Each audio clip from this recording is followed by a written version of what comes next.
Lindsey Pherigo. Greetings for a series of Bible studies on the New Testament. What we will do is to systematically examine each of the books of the New Testament so that we can better understand, as we read them, their messages for today, make them relevant for our time. As the beginning of this study, it will be important for us to look at the whole New Testament, an overview, and to see the conditions under which this New Testament was first produced. The New Testament books were not written in a vacuum. They were written in an actual set of circumstances.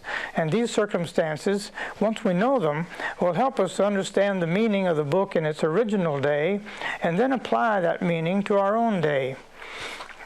In order to see more clearly the circumstances that lie behind the books of the New Testament, let us go for a moment to a map, kind of an amateur drawn map, but nevertheless a map which will give you some feeling for the size of the territory that the New Testament covers. This is the Mediterranean Sea, of course, and this is the Black Sea. This is what we now call Turkey, but which is called in the New Testament Asia. This is Palestine down here, Israel, present-day Israel. Egypt is down here. This is Greece over here. These X marks are places mentioned in the New Testament where Christians went during the New Testament period, very early. Because of the spread of Christianity, which arose here somewhere, spread of Christianity into the whole Hellenistic world, the earliest writings that we have from Christians are the letters written for missionary purposes. These letters are all by Paul. They come in the decade from about 50 to 60 AD. They're not very spread out. They're in a short period of time, and there's 7 or 8 of these letters which are undoubtedly genuine letters from this time period. These letters of Paul constitute the most important starting point for understanding the New Testament, and therefore our study will begin with a careful study of these letters of Paul. That missionary period was extensive and it lasted more than a decade, but the only literary deposits we have from that missionary period are the letters of Paul. Now, shortly after the time of Paul, the first generation of Christians passed away. The first generations, the original disciples, and all those who knew Jesus personally, and those who came into contact with the Christian movement through their word. Eventually, this first generation died off. Now, we don't know for sure the death dates for many of the disciples. All we know for sure is that as long as there were some living disciples around, then the churches could ask them questions that they had about Jesus. What was he like? What did he do? What did he teach? And there was a living voice to explain these things. Now, in this first generation, there was a widespread belief, maybe not universal, but a widespread belief that the end would come within that generation.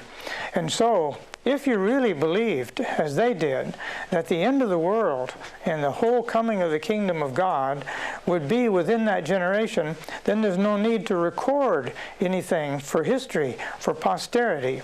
There's no need to make a record of Jesus or what his teachings were. There's no point in it if everything is coming to an end so shortly.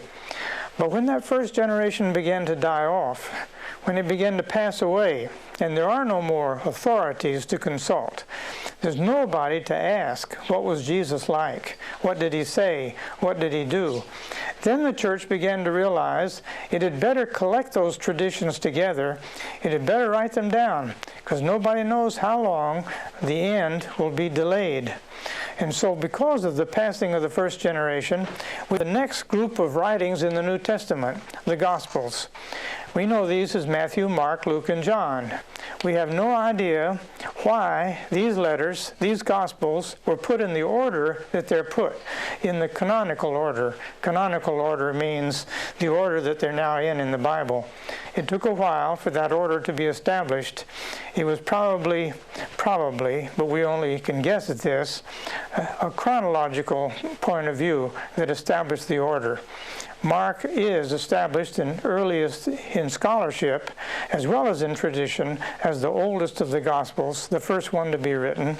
So Matthew was put ahead of Mark because Matthew was an original disciple and therefore was presumed in the early church to be written earlier than Mark. But now we think Mark is the earliest gospel, Matthew and Luke are next, and John, by tradition and scholarship, is now understood to be the last of the gospels. The letters of Paul, incidentally, are arranged in a very different way. They are not arranged chronologically. They're arranged in the order of their length. It's a strange arrangement. We wouldn't do it probably this way in our time at all. The letters are not arranged in the order in which he wrote them. They're arranged first by churches, so that there's a group of letters that Paul wrote to churches, and then there's another group of letters which he wrote to individuals. Within those groupings, the order of the letters is determined by their length. So the longest letter is the first one, namely Romans, and the shortest one in the second collection is Philemon, the very end of the collection of Paul's letters. It helps to know that this is the ordering of these letters because it keeps us from misunderstanding these terms first and second when they're applied to the writings of the apostolic age. When we read, for example, in the New Testament about 1 Thessalonians and 2 Thessalonians, we have no idea which one was written first. First means the longer of the two, and second means the shorter of the two. And when we read in the collection of Paul's letters about 1st and 2nd Corinthians, all we know from those titles, 1st and 2nd, is that 1st is longer than the other one.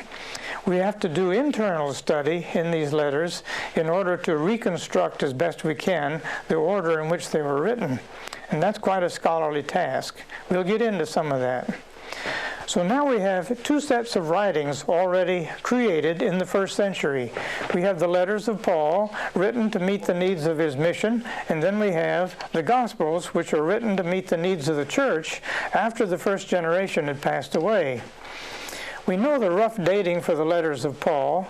That decade from 50 to 60 is the period in which all the letters have to be put. You could move a year earlier, but not much. We don't know as precisely the dates of the Gospels, but they range from 65 or 70, the earliest Gospel, to the end of the century, maybe 95.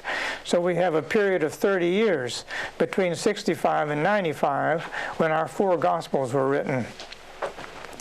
Now, the next circumstance in the history of the church which produced literature was the beginnings of official persecution. By official persecution, now, we don't mean the Jewish persecution of the Christians by the Jews. We mean Rome official persecution from Rome. We know this persecution began in the first century, very spasmodically, erratically, and lasted for 300 years, almost 300 years, before the empire became Christian. The first known persecution was under the time of Nero. In Nero's day, there was a persecution which, as far as we know, existed only in the city of Rome. But that was the beginnings of official persecution. The history of the persecutions in the first century is very sketchy. We don't know much about that. The next definite persecution that's known is not until the last decade of the first century, but it seems likely there must have been other ones that are not recorded anywhere. For there was some literature produced by the Christians in this beginnings of official persecution, which reflects persecution backgrounds. These three letters in the New Testament seem to have been written primarily, or at least importantly, with persecution backgrounds. They're meeting the needs of people who are being officially persecuted. And they meet the needs in very different ways, as we will study later on in much more detail. 1 Peter, for example, meets the threat of persecution by encouraging people, by telling them to stay in there. There's meaning in all this. We're not supposed to have an easy life as a Christian. Suffering is part of the Christian life. Hebrews has a different approach. It also reflects official persecution, but the logic or the rationale given to the Christians in Hebrews is one of threatening them. If under the pressure of persecution you deny your Lord, then there's no forgiveness, for example. This kind of thing is not encouraging the Christians in persecution, it's threatening them with what will happen to them if they give in to the persecution. Book of Revelation is also a persecution piece, but it has a different approach yet. What it does is promise special rewards to those who die in the persecution. The martyrs, they're called. These martyrs in the book of Revelation are given special privileges. So you have three different modes of approach in the New Testament itself to the needs of the early Christians who are under persecution. And these three are represented by these three writings, all of which probably are written toward the end of the first century at some point, but they cannot be precisely dated, and each of which we will be studying in detail later on. All the rest of the New Testament writings belong in the category of internal problems. Now, internal problems is a general word. What this is intended to say is that these are not written in response to outside pressures like persecution. They were written to meet the needs of internal tensions of one kind or another. Our internal tensions are present from the very beginning. Even in the letters of Paul, we have tensions between Paul and the 12 in Jerusalem. There's two different points of view there that we'll explore in great detail a little later on. But these internal problems now that characterize all the rest of the New Testament are internal problems of a different kind. They're problems where church order is involved sometimes. Sometimes they're doctrinal. Sometimes they're not doctrinal, but ethical questions that arise. Christians develop different practices. Christians begin to feel that their way of doing things is the only right way, and so they criticize other people's ways of doing things and defend their own as the only accurate ones. So you have, as a kind of general theme in all these letters, the feeling on the part of the reader gets this kind of feeling when you read these writings, that there is internal tensions in the church, and that this author is one who is led by the Holy Spirit to declare with great conviction his personal understandings of things and the authority behind it. And that's a way in which we get a wonderful picture or a window into the life of the early church.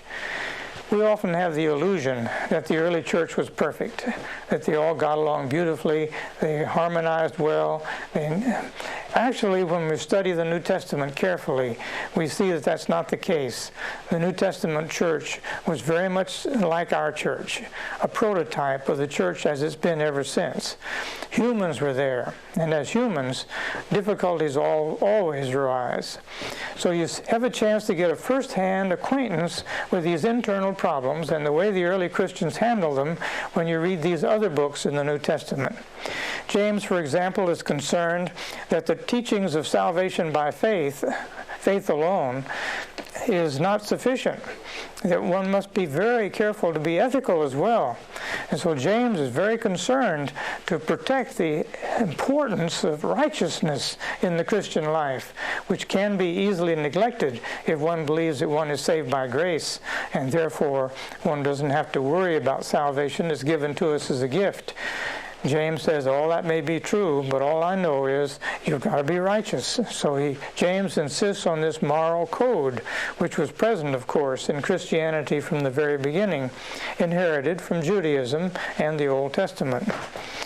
Jude and 2 Peter are closely related letters. Jude is written earlier than 2 Peter.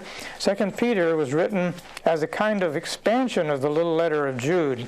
We don't know for sure who the author of 2 Peter was.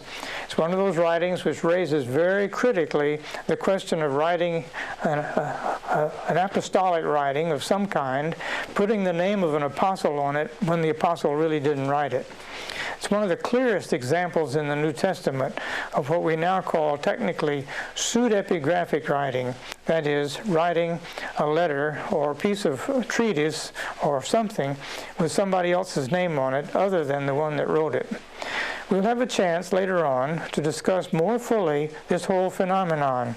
For now, it's better not to worry about that, but just to realize that this practice is one that was widespread, it was widely accepted, it was not criticized the way it is now, it was not felt to be unethical or immoral, it was felt to be a standard procedure for writing certain books, religious books especially. It so happens that over half of all the religious books written in the New Testament period by both Jews and Christians were written pseudepigraphically, were written by putting somebody else's name on them. So it's a custom of the time that we need to get as well acquainted with as we can and not worry too much about it now.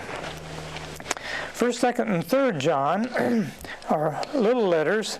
These letters meet a different kind of situation. There was a strange group in the early church who believed so strongly that Jesus was a divine being that they began to deny that he was a human altogether. They began to deny altogether that he was a real human being. And so the arguments arose among the Christians as to whether or not Jesus was a real human being or a divine being simply in human form. There again, as we come to these letters, we'll have a chance to study this issue more closely.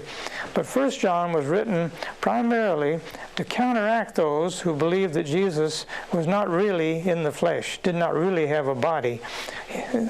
The author of 1 John argues strongly that Jesus did have a physical body. That's a dead issue now. Nobody doubts that anymore. But it was an issue in the early church that was very important. 2nd and 3rd John, very short little letters, deal with a different problem. They deal with the problem of hospitality. All these missionary activities that are going on now involve traveling evangelists like Paul and the others who wandered around different places establishing churches. After a church has been established and a new missionary comes to town that nobody knows, what do you do with them? Do you give them hospitality? Do you treat them well? Do you test their credentials? What do you do? So that's the problem in the early church. If you supported everybody that came through and said they were a Christian missionary, well, then you might be in trouble. So standards began to be erected. 2 John says, be careful when a stranger comes to town. Test him out first. Give him a little doctrinal examination, and if he passes it, then support him. That's fine. But if he doesn't, then keep your door closed. 3 John comes on in reply to that, apparently, and says, well, it's a good thing to welcome these people. They're traveling at their own expense. They depend on Christians, so we ought to open our door and be very hospitable to them. That kind of issue is the characteristic issue for 2nd and 3rd John. Colossians and Ephesians is another one of these pairs of letters that are related to each other. There is certainly some literary relationship between these two letters. It's possible that Paul wrote these letters, but a majority of contemporary scholars is inclined to regard these as written a generation later than Paul. Colossians is earlier than Ephesians, and Ephesians is patterned on Colossians and uses Colossians as a base for theological expansions. This is a much more difficult study, so we'll have to spend a good deal of time when we get to Colossians and Ephesians to unravel the mysteries and the intricacies of the theological ideas in these two documents, these post-Pauline, probably, letters written in the name of Paul. They understand Paul very well. That's not the problem. And they don't distort his teachings. They simply expand his teachings into new territories. We come to a very different situation with these last three letters, 1st and 2nd Timothy and Titus. They too are pseudepigraphs written in Paul's name, but their purpose is not to expand Paul and apply his gospel to new areas. Their purpose is really much more cautionary, precautionary. They are warning the readers that Paul, if you take him straight, so to speak, is very radical. And they're trying to encourage the readers that Paul really wasn't that radical. Now, Paul was a radical in two ways. He was a theological radical, and we'll have a chance to study this in detail when we study Romans. But he was, that is, a theological radical means that he differed from the theology of his time. The theology of his time was a very simple kind of theology. It still is. It's the kind that says there's a righteous God, and this righteous God rewards obedience and punishes disobedience. That's, in a sense, the key to the whole business of living in this universe. If you respect the laws of God and do them, then you'll get along well, and if you don't, you won't. Paul comes on the scene and upsets all that. He says we're no longer under the law. Our salvation is impossible under that kind of scheme. We cannot be righteous because we're slaves of sin. That upset all the Jewish people, of course, and many of these Jewish people were already in the ranks of followers of Jesus. Well, that radical theology is greatly modified in Timothy and Titus. Paul is presented to us as one who is not that radical. He really believes that righteousness is the key to salvation, according to the letters Timothy and Titus. But Paul was not only a radical theologically, he was also a social radical. We have a lot of trouble now in some circles realizing that Paul was creative and innovative in recognizing, for example, the status of women. Women in Hellenistic world, both Greek and Roman, and Jewish, women occupied an inferior position. Paul didn't agree with that, and Paul gave them functions in the church, preaching functions even in the church, recognized their ability to be officers in the church. He sends a letter of recommendation, for example, which is now added to the letter to the Romans. He sends a letter of recommendation for a person who had an office in the church at Cenchreae, a woman named Phoebe. We don't know what that office was exactly. The word simply says deacon, but deacon is not a technical word yet. Some people think that means the president of the church, the head of the church, instead of just a servant in the church. In any case, Paul was one who seems to have defended a higher position for the status of women than the cultures around him at that time did. These three little letters, Timothy and Titus, are very insistent that that's not the right understanding of Paul. He had women where they belonged. He put women in their place. And so what it does is restore respectability to Paul in a culture which would have regarded him as pretty radical. Seems too that Paul really did not believe in slavery. That was a radical stance. Western civilization did not come to the general conclusions that slavery was immoral until modern times. Slavery was practiced all during the Middle Ages by the church. And in this country, for example, practiced by good Christians who really believed that slavery was biblical and the right thing to do. Paul was way ahead of his time in condemning slavery. But these three little letters, Timothy and Titus, have passages in which slavery is condoned, telling the people who read these letters, Paul really wasn't the social or theological radical that some traditions have him made out to be. So there we can see a little bit of an overview. We see in this whole world that's going on now, the Hellenistic Roman world, we see the missionary activities gave us our earliest collection of things. And then when the first generation began to die off, the Gospels came into being. And then when official persecution started, we have three writings, very important writings, which deal with the issues, the problems of official persecution, but they deal with this problem in different ways. And then we have a number of writings, the latest writings in the New Testament, in the end of the first century and going into the second century, and these all deal with internal problems of one kind or another in the church. Now that's a help, and that helps us to see an overview of what the New Testament is like, what the writings in it are like. These writings are varied. They do have a definite background. They have a background which can be understood. When they're placed in their proper background and looked at in terms roughly that they were created, it will make understanding them and reading them much easier. So we hope we'll start this series by looking at the earliest letters and proceed through, not exactly chronologically, because that can't be done. We don't know that much precision about the dates. But we'll work through these New Testament books, not in the order in which they are now found in the New Testament, but we'll work through them, in a sense, in the orders in which they appeared out of these conflicts and these situations in the early church. Then against that background, you'll have a chance to understand each one individually much better. Well, so much for the introductory part.